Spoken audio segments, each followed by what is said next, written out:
Dude, what also really again fascinated me with the twin dynamic. It's one thing that you guys are both designers, but then if you look at you guys all kind of throughout your career and including studying and everything, you made the grade every single time, both of you.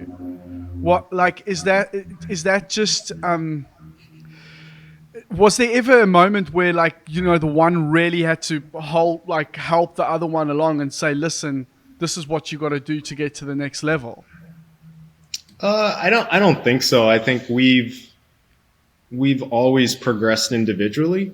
I mean, at Art Center, we actually lived separately for a little bit as well. So I think it's just something, again, that's organic, right? It's kind of like, two really good classmates that are good friends. They're just going to elevate each other.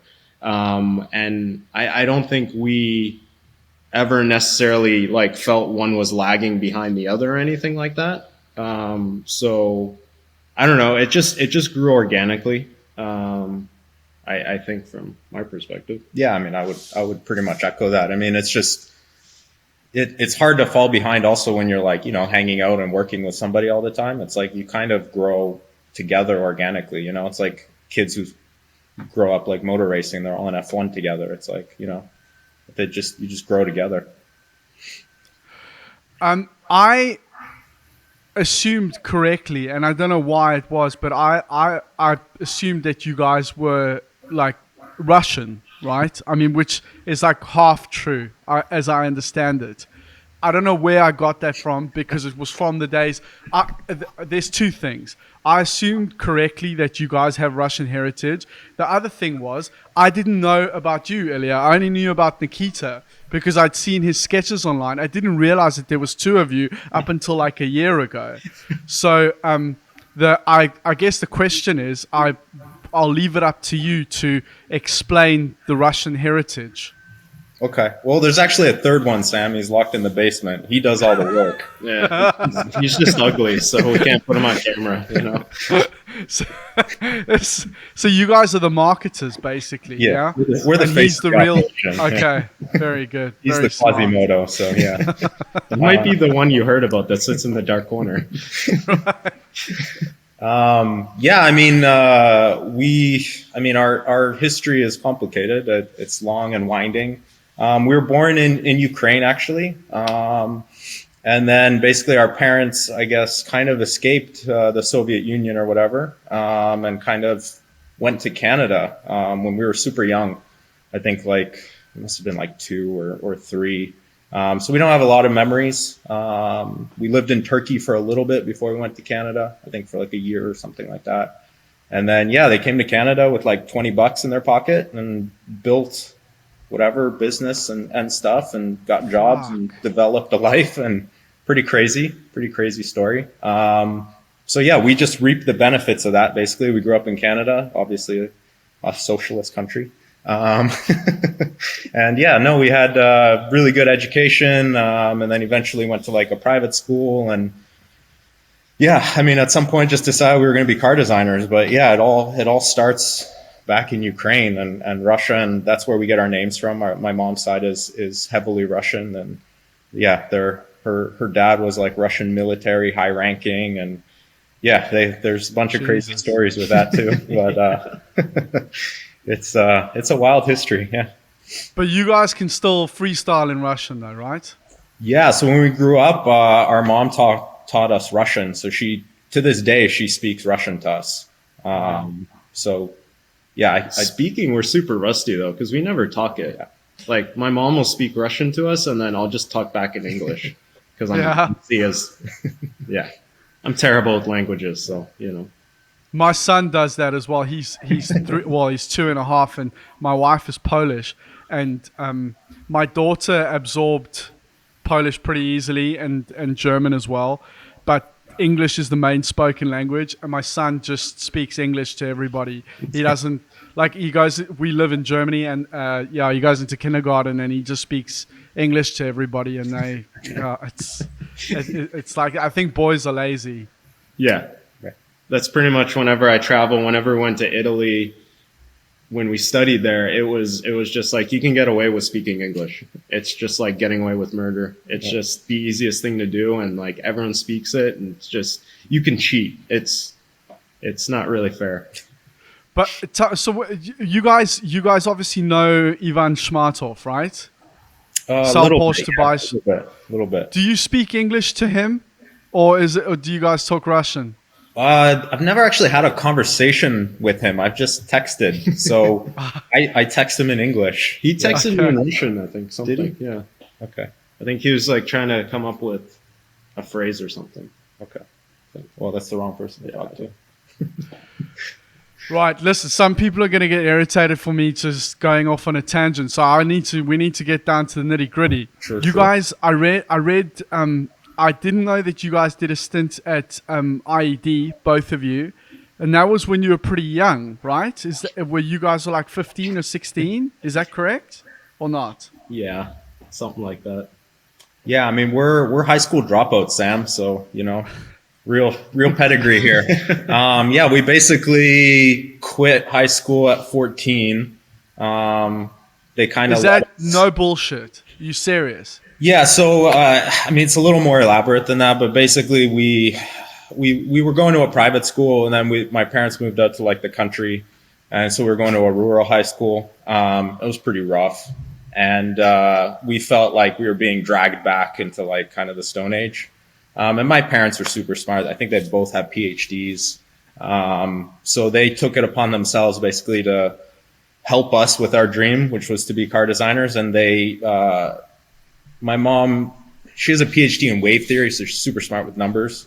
So she helped us basically do calculus when we were like 13 or like 14 or something. Yeah. And I mean, she taught us like CAD at like 13. Yeah, we started using Really? Rhino when we were like 12, I think. Yeah. So. And I remember she tried to teach us AutoCAD, and that was just too engineering. I couldn't even make out like shapes in 3D or anything. I was like, I don't understand this. But I just remember struggling with that.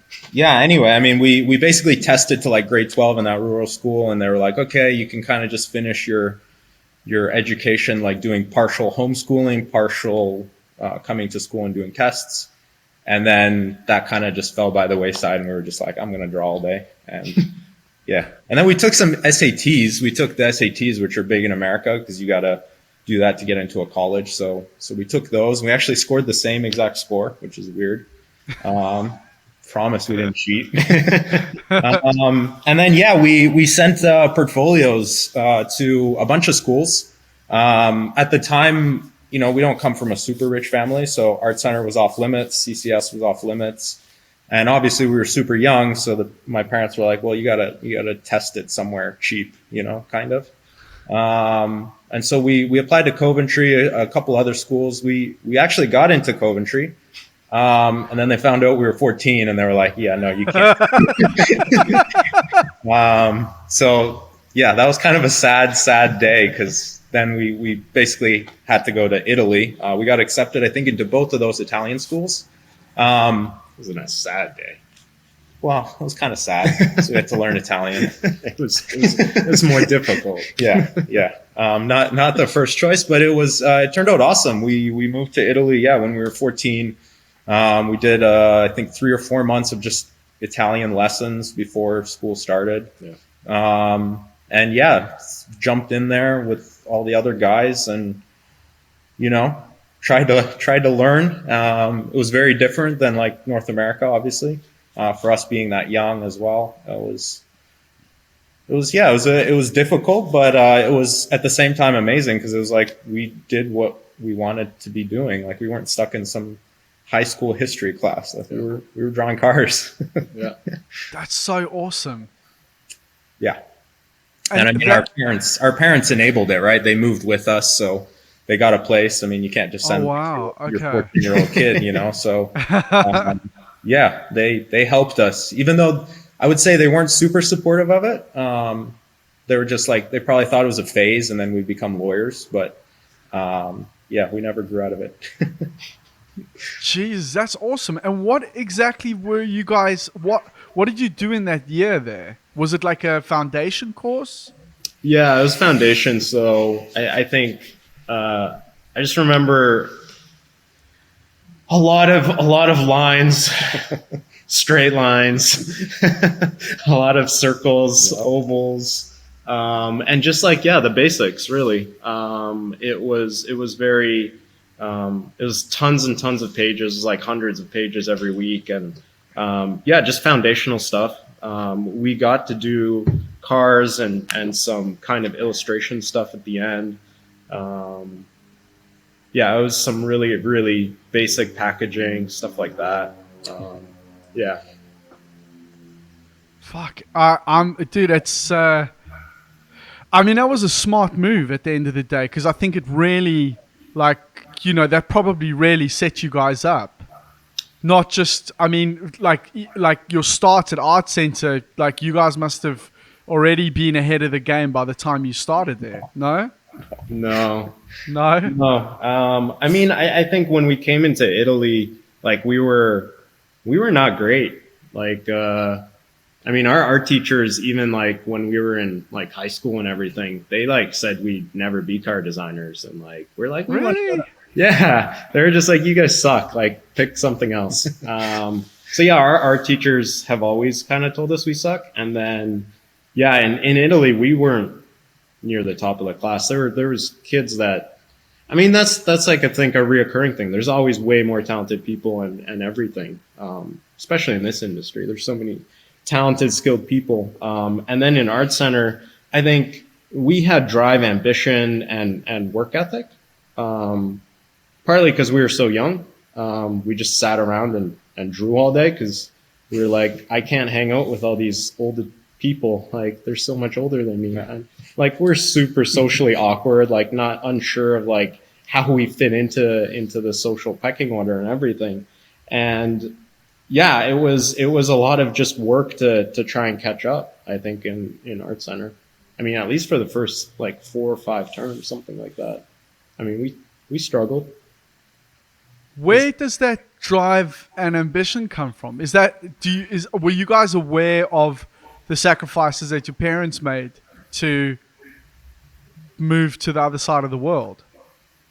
I think as I get older, I realize it more. At the time, I was probably just like, what's the big deal? Like, they're going on vacation to Italy. Like, yeah. Who doesn't want to do that? Yeah. I think, yeah, looking back at it now, it's a very different perspective than at the time. It was just like, sweet, we get to do that. Like, and we get the support of them and everything. Yeah, I don't know. I mean, I think the drive just comes from we're doing what we love to do. Like, even if I didn't get paid, I didn't do anything, like, I'd still do this, you know? Like, that's the reality of it, right?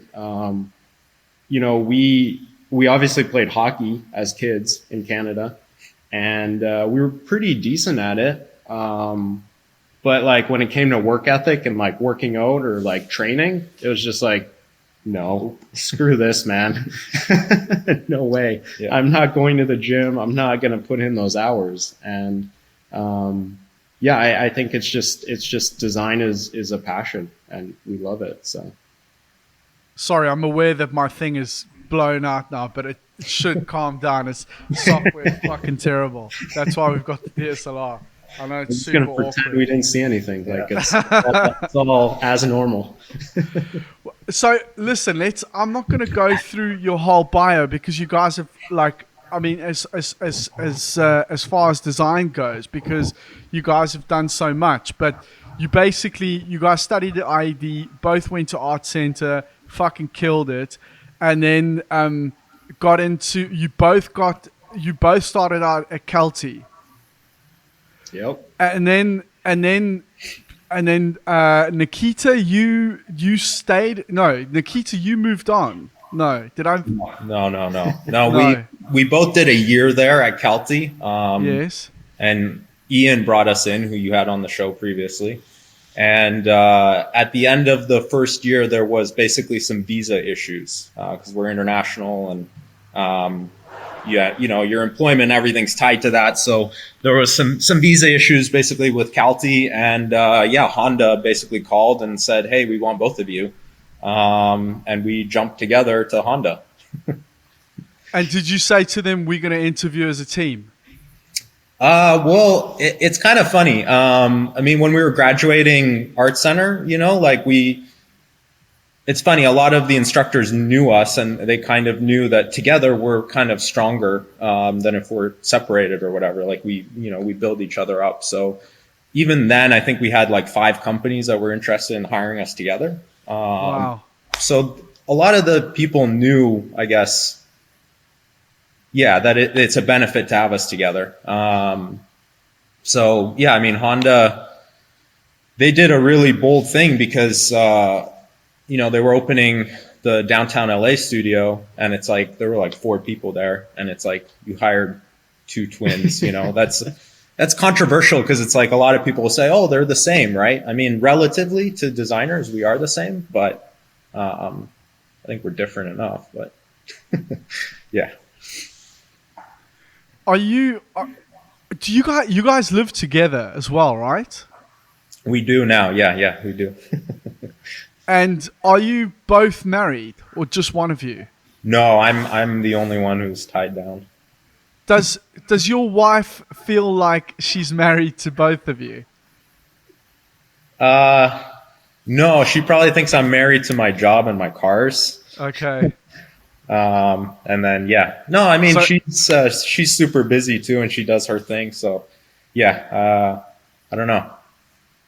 She hates this guy. Tell me something. Over the years, have you guys is it? I guess you wouldn't know because you haven't really. I mean, from what I understand, you haven't really spent that much time apart. But they say that with identical twins, there is a connection there that normal siblings don't have, to the point where they can. I don't know what you would call it. I mean, telepathic's probably not the right word, but I mean, if you guys are in 2 different places and one of you feels like really down or depressed, that the other sibling can almost feel that. I don't know. You guys are probably not. You haven't been apart, have you? Yeah, I mean, I don't know how much truth there is to that. Because I mean, to us, whatever we have or whatever exists is just normal. So yeah, I can't say that there's ever been a situation or anything that I can think of that would speak to that in any. We should open a psychic business or something. Yeah, psychic. Yeah, business? you should. Sorry, it's a terrible question. It's a terrible question. Listen, so let's get onto the interesting stuff. Let's talk about. I mean, it's all interesting stuff, but I again take it in a really awkward way, and I'm still learning how to do this. And so you have to forgive me if I'm awkward and ramble and ask you 5 questions in one. I'm trying to get better at that. Sure. So, tell me about the start of Oilstain. How that came about. Okay. Well, I think the initial idea for it started, I think, maybe a year or the second year of the Honda thing.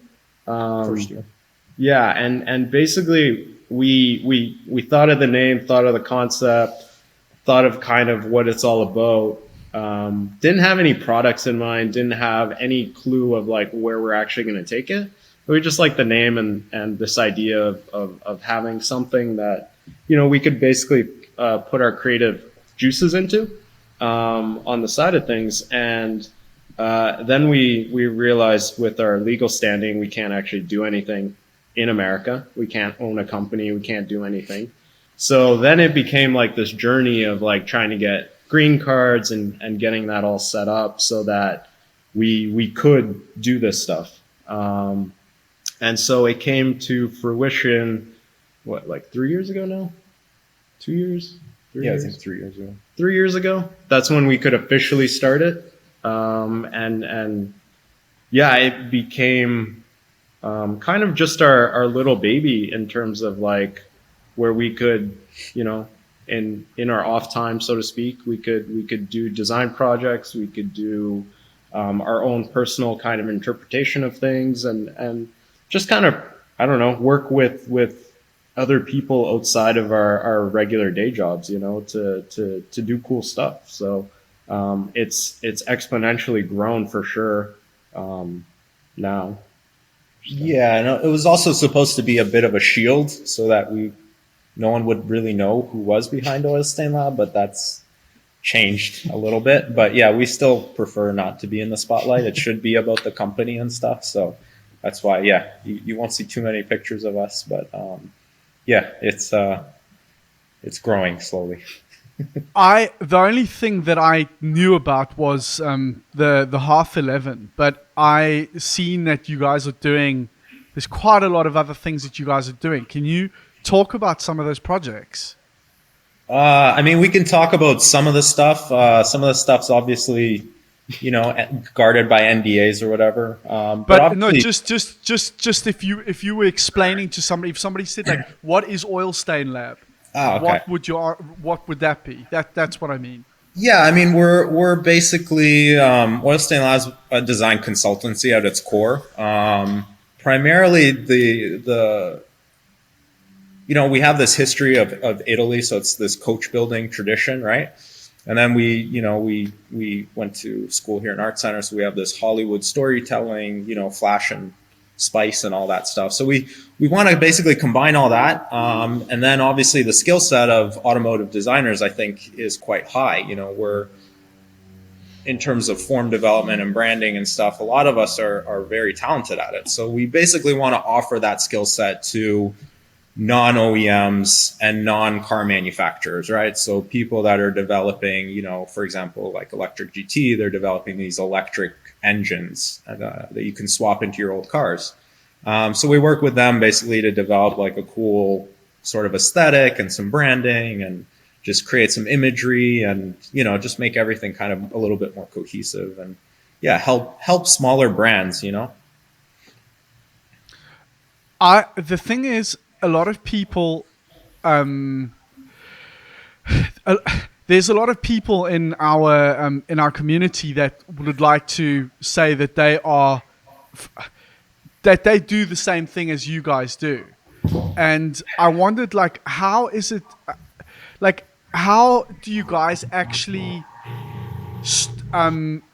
bring these things to fruition, like, rather than it just being like you, because you said you guys played around with the name, you played around with a bit of branding and imagery and stuff like that, and then what are the jumps that really made the difference in terms of actually going like, okay, this is what we're offering, and this is how we're going to secure our first client? I think that, I mean, it's a good question. I think for us, like, we created this brand. And then we realize we're sitting in this room and we're like, look, we got all these skills. We have, like, you know, we have all this to offer. And like, yeah, how do you reach people, right? So I think at the time we were basically starting this Half11 project.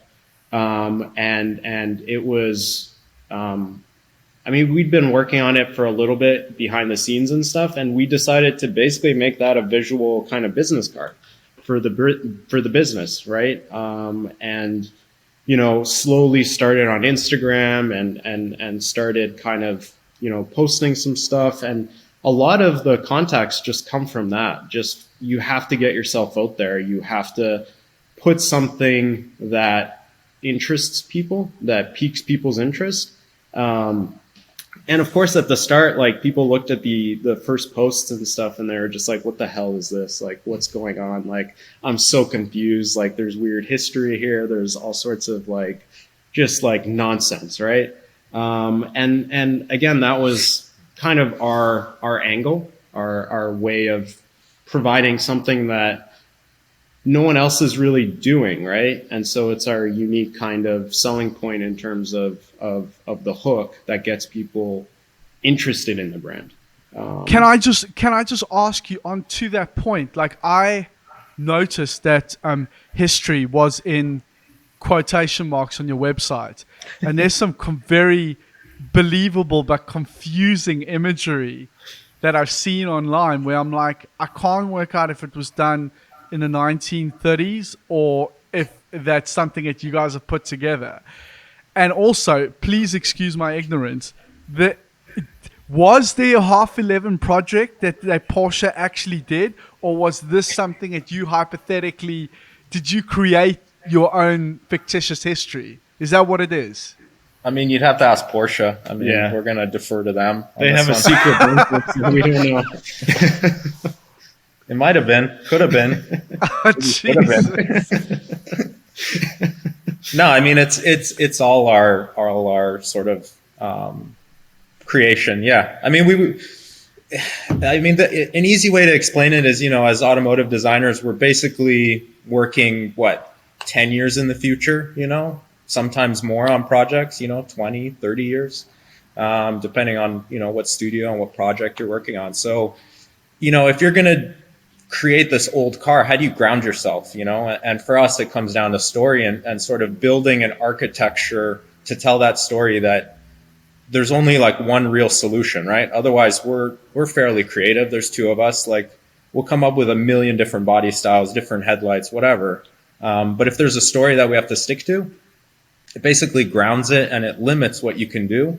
And that allows you to kind of move forward. And it also, you know, it intrigues people, right? It's, you know, that's Instagram's endless scrolling. People are just scrolling, and like, how do you get someone to stop potentially? Like, you know, maybe they have to like look at something and be like, wait, is that real? Like, hold on a second, you know? So it's, I don't know. It's just a reflection of the world we live in, like what's real, what's fake. And yeah, there's a, you know, whole dialogue I could go on, but yeah, it's just fun. That's fucking. It's really, really brilliant. So you've basically created the story, and I wondered on the subject again of storytelling, where did you develop that skill? Because this is again something that I guess maybe at Art Center potentially you guys were. This was no. It was something. It was something that I didn't. Okay. Yeah. Cool. Yeah, I mean, there's this. Our parents encouraged us to read. There was this book. Mine did too, but I didn't listen. I used to read books. There's a American Car Design Now book, and I think there was a section, if I'm not mistaken, on Jay Mays, and Jay Mays basically talking about his approach. And it was all about storytelling, and he related it to movies and everything. So I think to me that was, you know, I was probably reading it when I was, around 14 or 15. And it was like a profound way of looking at the world and kind of telling a story. So as much as, I don't think it's as much Art Center. I mean, Art Center allowed us the space to create stories, you know, which was cool. But the genesis of that is really that book and Jay Mays, I guess, describing his approach. And so then you started practicing that at Art Center, for example. I mean, because storytelling also crosses over into presenting your projects as well. And the way that you get people to buy into that is through storytelling, or not? Yeah, I think storytelling is really interesting, right? I think when we started Art Center, we were a little bit like, we were probably more on the entertainment side of things, like just really naive and like ambitious and just like, we're going to reinvent the world. The world's going to be like utopia, you know, it's going to be amazing. And like, we're going to have all this technology, everything. And, you know, you're quickly, you know, told what's doable, what's not, and you learn that stuff. And I think we found that a design is more successful if you tell the story around it. So that, again, it kind of goes back to the context of like, how do you judge a design? It needs to have a relatable environment, user, all of these things. And as much as Art Center teaches you that you need to have a buyer, a customer, all these things, right? It doesn't teach you that those things actually empower you to create your story. They're just like these things that students do on the side to kind of appease the teachers or instructors. It's always a young couple They live in the city. They have a dog. Yes, They yes. like to go to the outdoors. Demographic, 25 to 35. Yeah. And they earn $185,000. Yeah. And so we took it and we just like amped it up. We put it on steroids and we made it so it's like it was so specific of a user and everything that you're just like looked at the design, you're just like, well, yeah, it has to be that, you know?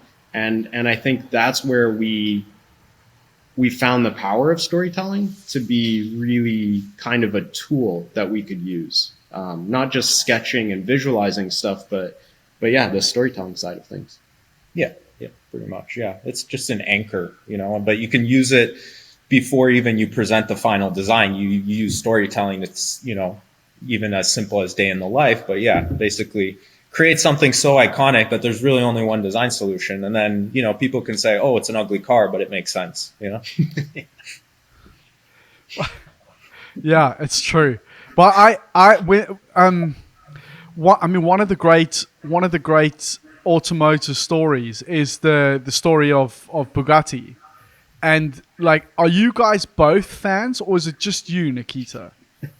Yeah, I mean, I guess I became you, like, a fan. a bit of a fan, like not only a fan, but I mean, you got really quite deep into the backstory. I did, and then the Bugatti guys came through when I was graduating. They said my project wasn't very good except for the wheels, and then that just crushed me. Really? Yeah, no, yeah, that actually happened. But yeah, no, my thesis was about Bugatti, and yeah, I spent probably like a year planning it out. So I did all the research into the family and all the Bugatti types, and found out that there were like American Bugattis, like from Virgil Exner, and just like all this stuff just blew my mind. And then, yeah, I had a little board, like in Beautiful Mind, with all the strings going across and like connecting stuff. And yeah. So, but again, it was the basis of my story. So I chose to do an alternate sort of history where Jean Bugatti didn't die, and then the brand kept going. And then what they would have created in the 60s, the 70s, the 80s. And then obviously connect it to Veyron. And then I did the future after Veyron, because Chiron wasn't out yet. That's how old I am. Did you? There was a book that you made. Was that just part? Was that your thesis, or was that another? Because like you guys are the masters at manipulating what you think is real and what's not. And I'm like, can I fucking buy this book, or is this just his thesis? Can you explain that? Yeah, I mean, we're students of like what previous people had done. So Daniel Simon had famously done, I think it was the Giotto fleet, and he had this giant book. And I was like, God damn it, I'm doing a book. And then Richard Kim, I think he had done like a family of Bugattis. He had done like 3 scale models for his thesis. And I was like, God damn it, I'm going to do a bunch of models, And then Nick Groenthal also did like a crazy family for the Rolls-Royce Merlin engine. And I was like, and God damn it, I'm going to design all these different cars. So, they were the big influence, and I just tried not to sleep and work my butt off. But yeah, I did like an alternate history book, so similar to Half11 in a way. Again, if Jean Bugatti hadn't died, and then, Russia and France were friends. So like in the 60s, they developed a Le Mans racer. It was nuclear powered using Soviet technology. And like it gets weird and crazy. But that's where the story, again, to go back to storytelling, like if you create a story that's somewhat believable, and you can create the most unbelievable things, and people will kind of accept it, And I used real people in history. I researched everybody, and I think I used a Akio Morita for the 70s car. The best thing is the Ferrari chapter. Yeah, well, that's the thing, is I used Akio Morita. I said he had commissioned this car for Bugatti in the 70s, did these renderings of it. Somehow it ended up on a Ferrari forum, and people thought it was real, and they were looking for this car. And someone sent it to me, and I just had a laugh about it. But yeah, I did make like basically a fake history book, and they were available. I think I can still have them made, but yeah, no one's bought one in a long time. It's forgotten now, Sam. You're gonna get him one. I can send you one. I would love one, yeah, but you need to sign it. But listen, When this happens, when somebody sends that to you and they're like, check this out, it landed up on this forum, do you go like, the world is fucking stupid, or do you go, oh my god, we've taken it too far? No, I mean, I think it just makes me more excited for like the next one. You know, it's like, shit, I wasn't even trying. Like, these were kind of like done in a hurry. They weren't even the priority. Like, you want to see, like, let me do another crazier one. Yeah, just build on it. It's cool. Elliot, what were you doing while he was busy rewriting history? I was doing a Scion final thesis, which didn't get as much love. No. No, but I designed like a whole lineup for Scion actually, and it would the most interesting thing about that whole brand was that it was supposed to be a youth brand, but of course like old people bought it because it was super practical, it's cheap. Tons of like space, and it's like easy to get in and out of. So like I did the total opposite. I was like, how do we make this so only young people buy it? And I made it hard to get into, like hard to use, like but like ultra cool and like fashionable and stuff. And I was like, it's kind of like the anti kind of car design approach. But yeah, the Calty guys loved it in the end. Unlike your project. So yeah, I mean, he also was one of the first people using an app that created like random shapes, almost like artificial intelligence. And, yeah. Wow. Yeah. And I had a really, really long conversation with Marek Georgievich about that. He did. Did you really? Yeah. It was like 2 hours long during like one of the classes. And it was just like, it was like back and forth on like the pros and cons of using algorithms and stuff like that. And he had a very strong opinion. That did not you guys are quite unassuming, because with all your bold visions, you guys are like, you don't go shouting about those things. You just quietly fuck everybody's minds up. And I wondered, like, did you I'm sure you were challenged on a lot of your ideas about the way you wanted to do things. And going to a prestigious place like Art Center with some very opinionated teachers or tutors, how did you handle the objections to your vision? I think, again, it goes back to the fact that we are twins and we live in our own reality. We're enablers for each other. It's like... You guys are. That's what it is. You guys are you enable each other. You justify this crazy shit. Yeah, it's like... That's why your life is so awesome. But yeah... I need a twin. You should get a clone. I'm going to do that. But yeah, I think it's like when you live in your own reality and you enable each other's reality, it's a lot easier when you have someone on your side, right? Like, even if you get a bad crit, it's like, who cares? Like, you know, it is what it is. Like, you have validation or we don't just enable each other. We challenge each other so that when someone else challenges it, we've already ready for it. We know it's solid. You know? Yeah. We try to, at least. Yeah. Yeah. But also, have you ever said to one of them, "Bring it on, bitch. I'm ready for you"? I mean, Art Center was tough because we came from Italy, and Italy's totally different. You know, their approach to car design is much more, let's say, emotional and a little bit more easygoing. So yeah, I mean, we had some conflicts with a few teachers just in terms of like process and like them forcing us to do this, but like we've been somewhere else. We know there's a better way. Like, so I mean, there was a few little tense moments like that, but I think through Art Center, we also learned a pretty important skill, which is like, you should always listen to what people say, but not necessarily do exactly what they want you to do, but kind of just interpret the feeling of what they want, right? And like kind of move it in that direction, but through your own style, flavor, whatever kind of your understanding of how you want the design to be, right? It's not about giving people 100% what they want. It's you know, it's a give and take, and their advice is valid, and it comes from a good place too. It's not like they're trying to like make something bad. It's just, you have to be receptive enough to interpret it in your own way, so to speak. So, Yeah, it's the only way to grow, right? Like if you just keep doing the same thing over and over again, I mean, you don't grow. And if you keep looking at the world the same way and you don't challenge your own process or your own things, you'll just end up with the same solution in many ways. So yeah, I think I'll echo that.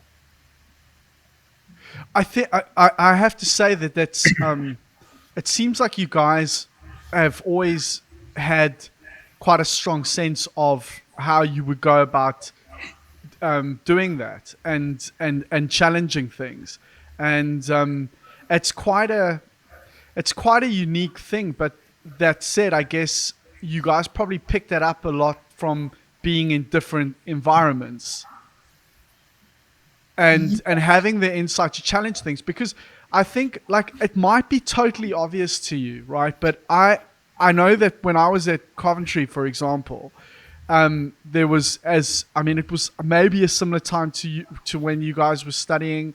There wasn't all that much information around, and we had no connection to the industry at all. So it was kind of like whatever the teacher's telling you, you kind of felt like, fuck, I need to do what they say. And you find yourself doing stupid shit like chasing grades and trying to make sure that you get like 80% on a fucking dissertation and stuff like that without and maybe not focusing on the right things. Like, did you guys have that kind of insight of, even though this guy's experienced, because you guys actually had people that were experienced that were teaching you as well, that you could maybe challenge that a little bit and make it more rich by putting it through your filter? Yeah, I mean, we're probably difficult students. I mean, Art Center will now probably say like, oh, they were great. But yeah, I mean, we were difficult. We were hard to manage. And, you're an adult in school, and I don't know, we were definitely opinionated. And if the demo wasn't very useful, like I would leave the class. I would just not even stay there, and famously there was one teacher, he was teaching us how to draw a cube or shade a cube in Illustrator. And I just thought this shit. I just thought this was like the dumbest waste of time. Like I'm not going to watch, and it was like a 3-hour demo, like 3 hours to shade a cube. Like I am never going to do this in my life. Like why would I waste my time? Like let me go learn an actual skill that I need. So yeah, I left, and we both went home and did work at home. And then we came back for the end of the class, like pretended we never left. And yeah, he cussed us out. But I don't know. I mean, we kind of we always had the big picture in mind. You see what you need to be able to do for your thesis. You see like what the great theses have been for the last, 4 or 5 years. You see, I mean, for us, maybe it's the internet generation, but yeah, we saw what Pforzheim was doing. We saw what Umeå was doing. We saw what Royal College of Art was doing. And, sometimes they were way better than Art Center, and so we compared ourselves to that, which is how we ended up leaving Italy in the first place. I mean, we saw Sasha's thesis. We're like, that's it. Fuck, we need to get over there. Like we're wasting our time here in Italy. So, I don't know. We always had a big picture in mind, and we learned stuff before we were supposed to learn it. Like by the time we had an alias class, like we'd already been teaching ourselves alias for like a year and a half. Like how? Just, I don't know. We love to just get into a program and just push buttons and see what happens. Like to me, I tried that, but it didn't work for me. I couldn't use it at all. I think we had a background in CAD and stuff. So, our shout parents out to mom. Yeah, exactly. So we kind of had a little bit of a cheat there. And then in Italy, we continued doing CAD on the side and stuff like that. And we got way deep into like photorealistic rendering in Italy, actually. We had like this crazy, at the time, rendering computer. It was probably like a Pentium 4 or something. But Windows 98. Exactly, yeah. And it was V-Ray and 3ds Max. And we learned like all about kind of like photorealism. And I think that goes back and it teaches you, like when you do your own renderings, right? About like Fresnel effects and like how metallic paint works and how transparencies work, all of this stuff, reflections, all of it, right? And so like subconsciously you're absorbing that kind of stuff. And then, in Art Center, like the first term we were learning like Photoshop, like crazy rendering just by ourselves. Like it was all hand drawn at the time. And I remember him and me just sitting there, and we had like these crazy laptops, like Alienware laptops or whatever. And we had a file that was like 3 gigs or something. And it was like absolutely retarded. It was like 1,000 layers because we had no idea what we were doing. And we were just like, new layer. I'm just like going to add and add and add. And we were just learning Photoshop like that. And we've always been kind of just trying to get ahead of the curve, so to speak, with whatever we're kind of doing, so it's never really instruction. I mean, if you get stuck, you can always like go online and, YouTube a video or demo or a tutorial or whatever.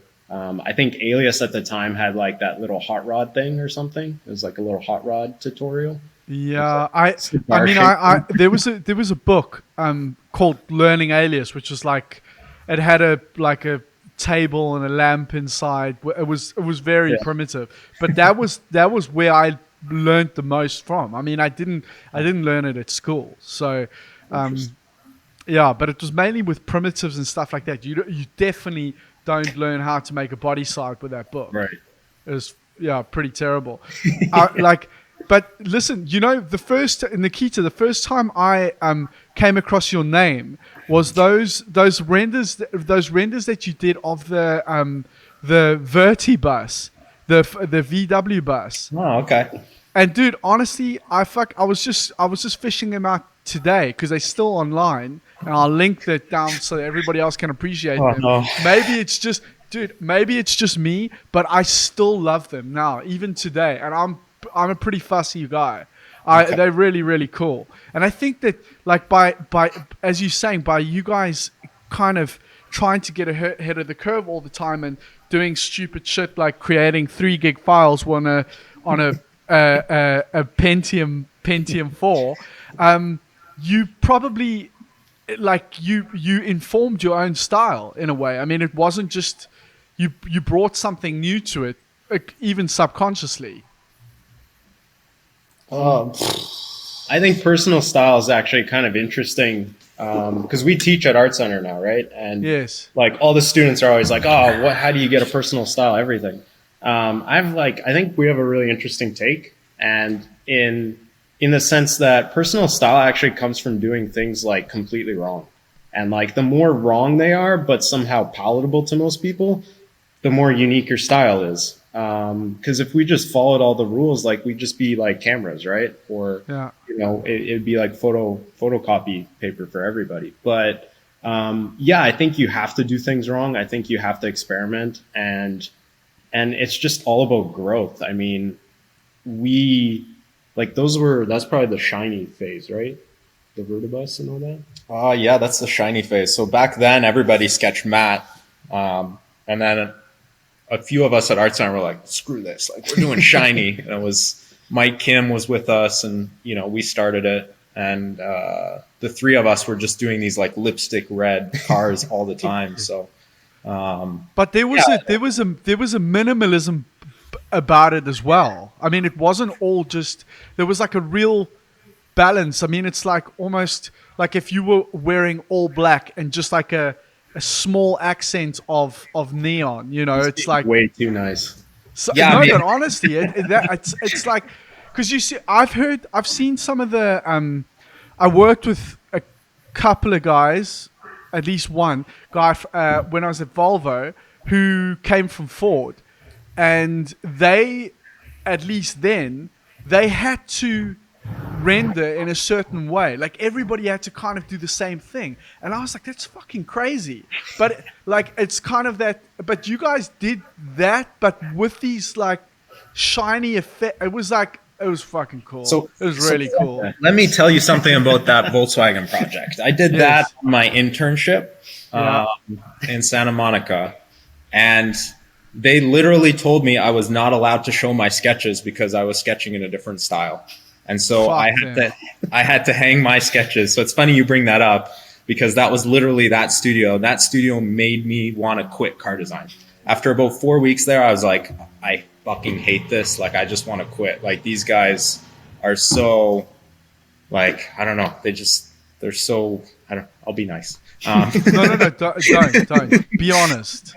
I mean, it was incredibly rigid. It was incredibly, and that was my first sort of lesson in car design politics, because it's like, dude, everyone's sketch looks exactly the same.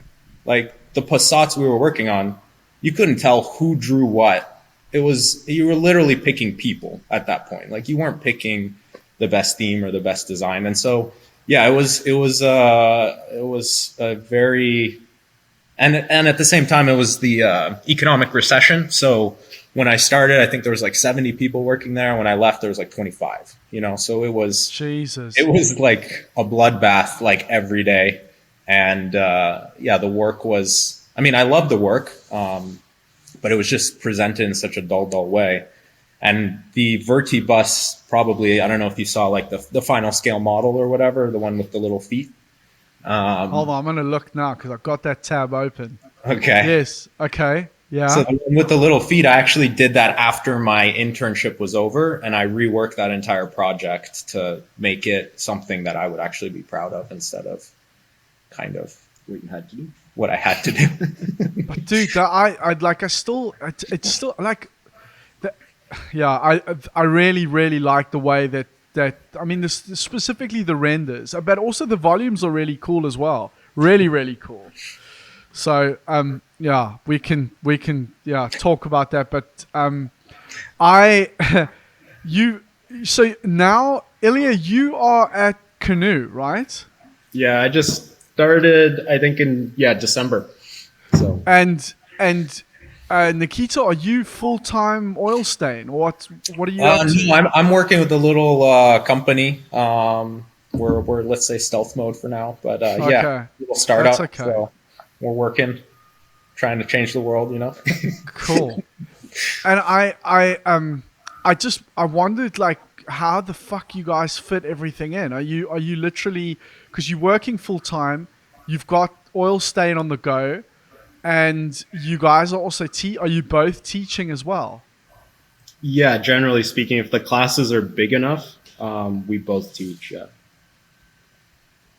No, I mean, in terms of time, I mean, I think my brother mentioned it at the start. It's like, this is what we love to do more than pretty much anything. Like, we do this for free, right? And there's a certain, I guess, a friction, because, if you work for a car company, you need to work just on that, like 24/7 or whatever. Yes. That's what they want. But to us, it's more important, I guess, to, you can be more creative. You see different challenges. You can approach problems from different directions, and there's just more growth and learning. So, I mean, to me, there's nothing more awesome than, doing a 12-hour stint where I work and then coming home and spending like another 6 hours designing some crazy 911 gauge or something. It's like, I live for that. Like, I don't need to be paid. Just give me the freedom to do it. Like, that's all I want. Just let me do it. Have you guys ever been, like, accused in your day jobs of, like, being distracted by the extracurricular activities? Of course. I mean, I think it's a give and take. I think, people, I think people have a general hard time understanding it, because it takes a lot of time and a lot of commitment, and it's maybe harder for people to see the benefits of what you're actually doing, whether it's learning new softwares or challenging yourself to come up with solutions or whatever. So I don't think it's posed any massive issues or anything, but I think it is a misunderstood thing for sure. Yeah, it's sometimes, it's like if you just go and watch Netflix at home or something, like, they would obviously be happier than if you post it. But, a lot of designers post sketches after hours, right? And that can cause friction as well, I worked at a place where they called in a forensics team afterwards, after the What? person. Yeah, it's like, some of these companies are just, crazy. Dude, you know what I think is so fucking stupid, right? We all sign NDAs at the end of the day, or like agreements saying that you can't, Right. not only from a legal standpoint can you royally screw yourself by compromising that, but the other thing is the industry is so fucking small that you'll never work again if you go and do something stupid, you know? Right. And they still put so much energy into trying to control that. It's fucking retarded. It's so stupid. Yeah. I mean, I was at a studio where they leaked like a thing on YouTube or whatever, and the next day they took crazy glue and they crazy glued every single USB port in the studio.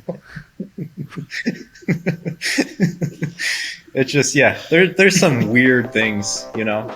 Yeah, it's just strange.